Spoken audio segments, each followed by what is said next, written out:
Hello dear students, and welcome to this video on soil behavior. This will be a two-part video. This is first of those two. Now you can see here the first thing I have said when talking about soil behavior is complicated, because it is.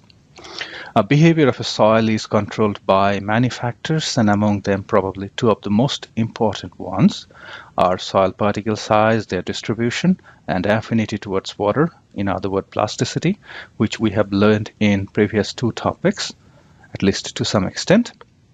And the second thing that affects the behavior of a soil is stresses in it.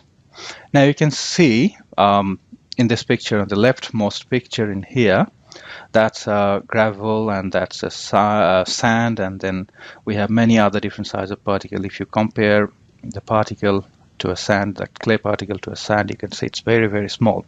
So that's the range of particle size we have to deal with when we're talking about soil. And that's what sort of makes its behavior complicated. Now, in this video, particularly in this part, we'll be looking at stresses in soil and how it affects the behavior of a soil. And it will be a bit more clearer in the second part of the video. Now, why stress is important? Obviously, soil deform when stress is applied to a soil. That is, in response to stress, soil will obviously deform and it will fail if excessive stress is applied on a soil. But more importantly, the strength of a soil depends on its stress. It might sound a bit counterintuitive, but it will be clearer in a second in this picture. I'll try to explain that. Now, if we take a mass of soil and go to microscopic level so that we can see soil particles, you can see in here a number of different particles. Say that's one particle, that's another particle. And then these particles will be forming these contacts. Now, when we apply any stress on it, let's apply some stress. What will happen? These particles will react to that stress. And how the stress is going to be sustained or be taken by soil? Through these interparticle contacts. We'll talk about it in a bit more details a bit later, but if you remember the friction theory, the friction between two surfaces is a function of the friction coefficient, which is the property of the surface. If it is rough, the friction will be higher. And the second thing it depends on is the normal force. That is, if the stress between, say, at this contact plane, if the stress is higher, that means the friction will be a bit higher as well. And you can have some understanding of that just by taking two of our palms together, and not by pushing, just try to slide one past the other. It'll be very easy. Now, what you can do, push one palm on the other very hard, and now try to push it, slide past the other. Now you'll see it's a bit more difficult, and that's what will happen at the microscopic level in these contact points as well. So that's where the term strength depends on soil, the strength of soil depends on stress comes from. Now, to make our life a bit more complicated, the stress in soil has a number of different definitions. We have total stress, we have water pressure, and we also have effective stress. Basically, that's because a soil is a multi-phase media or multi-phase material. Soil is accumulation of soil solids. There can be some water and there can be some gas inside it as well. And these three phases, or these three different constituents of a soil, reacts to the stress differently and constitute to the strength differently as well. And that's where we have to consider stress of a soil differently as well, at least compared to some other part of mechanics. We'll go through the definition of what are they in the next slide. Now, if we look at the definition of total stress, it is very simple, probably very comparable to what you know as a stress. Total weight of anything at any depth above any plane divided by its cross-sectional area. Let's say we have a soil column. If that has whatever height and that has a cross-sectional area, and the total weight of this thing is P, let's call it P. Stress, we use a symbol sigma, will be equal to P over A. So that's very simple definition. Now, water pressure, again, if we have water inside the soil, that will create some pressure, and that interacts with the soil particles, and that will affect its behavior as well. We'll see how it affects in a bit later. And the last quantity we have in this slide is effective stress, and that is basically the difference between total stress and water pressure. Now, in the next few slides, we're going to see how we can calculate each of these quantities, and then we'll see how it affects the behavior of a soil. Especially the behavior of a soil, you will see, is affected by the effective stress, and we'll see why or how it is. Now, if we want to calculate total stress, we have mentioned, or as we have said, it's the total dead weight at a plane at any depth divided by its cross-sectional area. And we often use the symbol sigma, that is a Greek symbol sigma, or sigma t, to denote total stress. We use bulk unit weight for its calculation. If you don't remember what is bulk unit weight, probably you'll have to go back to topic 1 where we discussed this. Let's say we have a soil column of depth Z, and it has a unit weight of gamma. I'll just write gamma, looks like a Y. That thing, that's a Greek symbol, gamma. If it has a unit weight of gamma, so total stress at the bottom of this thing, probably here, will be gamma times Z. And if we have something on top, let's say above it, if we have a structure or whatever, total stress should include that as well. So that's how we calculate total stress. Now let's have a quick look at an example. This will clarify some of the confusion you may have. Example 1, it says we have to calculate the total stress at the bottom of this soil profile shown below, so somewhere here. And in the second part of this example, it is asking what will be the total stress if the water table rose by 5 meters on the top. Water table basically is the location of the water surface. It can be below ground, it can be above ground, it can be at the ground surface. Actually, it varies with time. Now let's consider these at the ground surface at the moment, for example 1A. And for part B, we'll see what will happen to the total stress if the water table rose by 5 meters. Now, if we look at the equation of total stress, sigma equals to gamma unit weight times Z. What is the unit weight? Bulk unit weight we'll have to use, that is 18. What is the height? 12. So 18 times 12 is 216. That is as straightforward as that. Now, if we go to part B, we have mentioned earlier as well, if we have something on top of the ground surface, we'll have to include that in our total stress calculation as well. So this is what happening here. Now sigma, that is the total stress, will be the stress due to this column of soil. So from here to here, plus whatever we have above. Now we have 5 meters of water above. Probably the water table is sitting somewhere there. So what we'll have to do, we'll have to do this gamma times Z plus weight from above. Now gamma is 18 times 12 is the height of the water, soil column times 18 plus 5 times 10. That is 5 meters of water on top times 10 is the unit weight of water. So that gives us 266 kPa. So this is pretty much very simple and straightforward. Now in here, in the second example, we're going to look at how we calculate water pressure.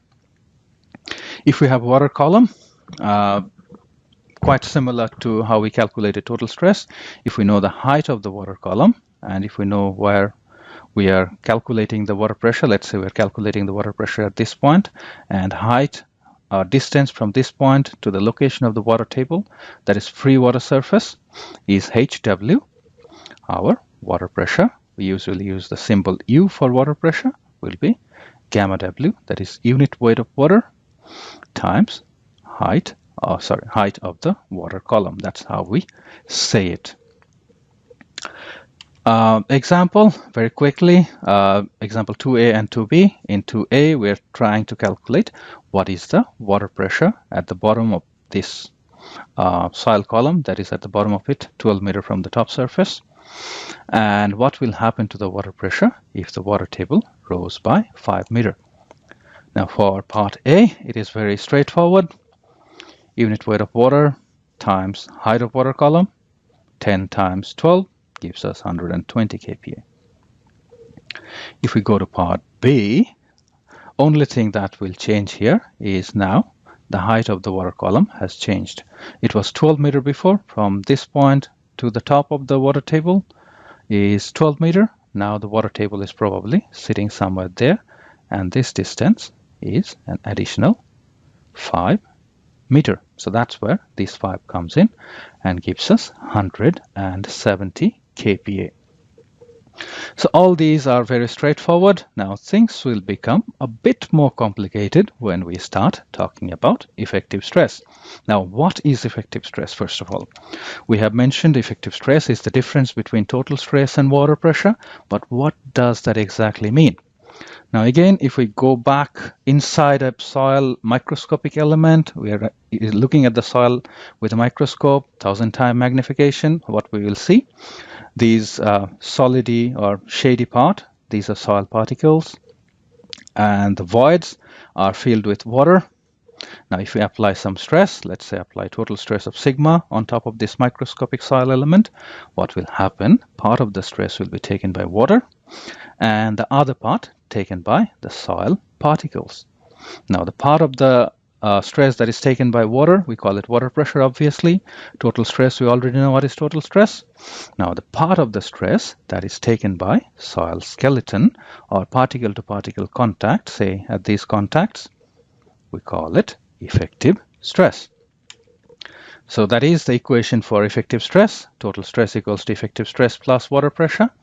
We can write it using symbols as well. So if we want to calculate effective stress, we always use the symbol sigma prime equal to sigma is the total stress minus U. So just rewriting that equation in here. In here. It is probably the most important concept in geotechnical engineering. Might sound a bit straightforward, but it is not, trust me. We'll see why I am saying that. We'll be doing a couple of examples now. We have a 10 meter soil column. The water table is at the top. The unit weight of soil is 20 kilonewton per meter cube, and unit weight of water is 10 kilonewton per meter cube. It's actually not 10, it is 9.81 kilonewton per meter cube, but we geotechnical engineers are probably a bit lazy. We like to use round numbers, so use 10. It's usually sufficiently accurate or accurate enough for our everyday calculation. Now we have to calculate the effective stress at the bottom of this soil column. How we do that? We know the equation. Total stress equals to effective stress plus water pressure. We rewrite this in this way. And then if we break it down, total stress equals to that. And water pressure is equals to that. So that is total stress. And that is water pressure from the previous example. So if we put the numbers in, we'll get 100 kPa. Now, the interesting thing will happen in the next example. We have to recalculate the effective stress now with a water table. It's not at the surface anymore. It's not here anymore. It is a bit above. By how much? Let's say 1 kilometer. So let's say a scenario, middle of the Pacific Ocean or wherever. What will happen to the effective stress? Now just take a second and think about it. We'll go through it anyway. Whatever you're thinking, if you guessed it right, that means you understood this equation very well. Now let's go through and solve it. First, we'll calculate total stress, sigma. Sigma is stress from the soil plus stress from above. So the soil column height is 10 meter times 20 is the unit weight plus 1000 meter of water times 10 kilonewton per meter cube of unit weight. So that gives us this number, very big number in terms of total stress. Now we'll calculate water pressure. What will happen? What is the height of the water column? We can see in here, 10 is the unit weight times, that's 1 kilometer, 1000 meter plus 10 meter here. So from here to here, 10 meter plus another kilometer gives us 1010 meter. So that will be the total water pressure, or U, and that's our total stress. And the fascinating thing is happening here. Our effective stress hasn't changed. Now, probably you might want to pause the video and think about it for a second. We'll talk about this anyway a bit later, why it is or why it is not. Now let's consider this. I'll leave you with this problem. I won't give you the answer. Just think about it. What will happen in this case? See, we have artesian condition. We have a water table in here, and it's called a confined aquifer. So that means the water pressure in here is reasonably high, and the total stress from here to here at any point, it doesn't include any contribution from the water. So what do you think will happen to the effective stress? Probably, I end up giving you the answer, but this is what will happen. And try and think about it and try to understand it. Why is that? Another example, this is a site in Northern Ireland. This is a slope. They excavated this bit, which is here, you can see. And once they excavated it and they drilled a pipe, this has started happening. Basically, the water pressure inside was higher, and then water started coming out, giving rise to artesian condition. So I'll leave you with this. Thank you very much for watching. In the next part of this video, we'll be talking about how the stress in the soil affects its strength.